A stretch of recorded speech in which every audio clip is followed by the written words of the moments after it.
نماز مرحوم نراقی نے اپنی کتاب معراج السعادہ میں بہت پیاری اور دلچسپ اور دل نشین مثال دی ہے۔ وہ فرماتے ہیں کہ جو نماز ہے وہ انسان کی طرح ہے، انسان کی طرح ایک الہی انسان کے نزدیک انسان کی حقیقت اس کی روح ہے۔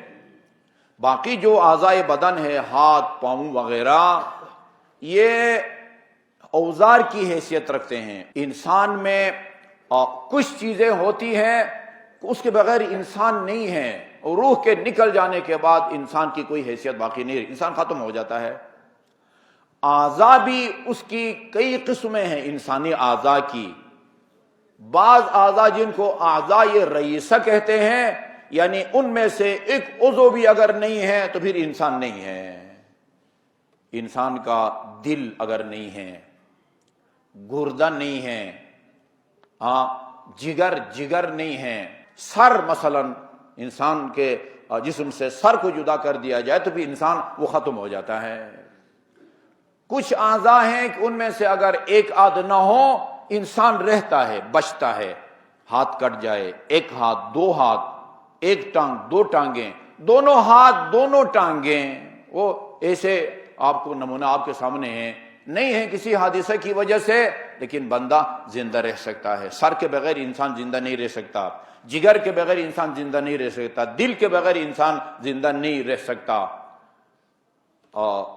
اسی طرح اور کچھ چیزیں انسان میں ہیں کہ وہ اگر نہ ہو تو انسان بچ سکتا ہے، لیکن بدنما لگتا ہے، بدنما۔ ایک کان اس کا کاٹ دیا جائے، دو کان اس کے کاٹ دیے جائیں، یا مثلا یہ ابرو ہے، پلکیں ہیں، یہ چیزیں اگر نہ ہو، خصوصاً پیدائشی طور پر بندہ زندہ رہ سکتا ہے لیکن بدنما لگتا ہے، عجیب لگتا ہے، بد شکل لگتا ہے۔ نماز میں بعض چیزیں روح، دل اسے سر اور یہ جگر کی حیثیت رکھتی ہیں۔ اگر یہ نہیں ہے تو پھر آپ کی نماز نہیں ہے۔ نیت اور اخلاص کہ یہ کام میں اللہ کے لیے انجام دے رہا ہوں، غیر خدا کی خوشنودی اور رضامندی اس میں شامل نہ ہو، یہ روح کی حیثیت رکھتی ہے۔ جس انسان میں روح ہے اسی طرح یہ روح ہے۔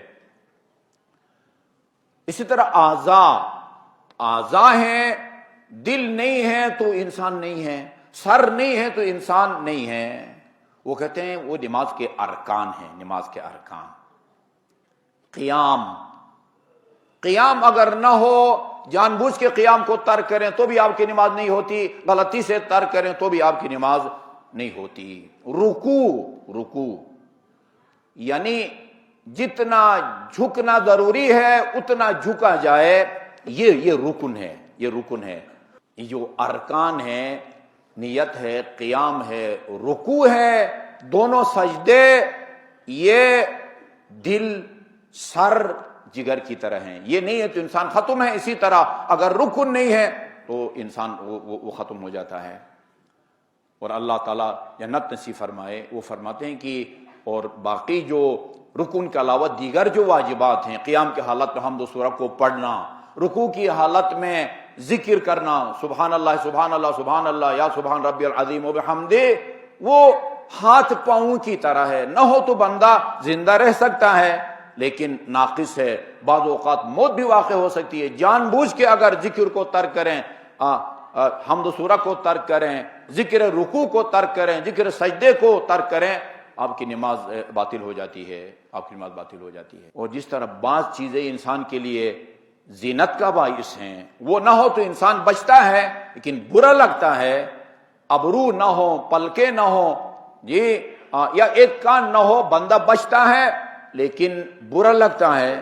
وہ کہتے ہیں نماز کے اندر جتنے بھی محسنات جو نماز کے لیے زینت بخشیں، نماز کو زینت بخشنے والی چیزیں، وہ جتنے بھی مستحبات ہیں ان کو آپ جان بوجھ کے بھی ترک کریں گے تو آپ کی نماز باطل نہیں ہے، لیکن اگر ان کو پڑھیں گے یہ آپ کے ابرو اور آپ کے وہ پلکوں کی طرح یہ نماز کے لیے باعث زینت ہیں، جس طرح ان سے آپ کے حسن میں اضافہ ہوتا ہے، اگر نہ ہو تو حسن اور جمال متاثر ہو، اسی طرح مستحبات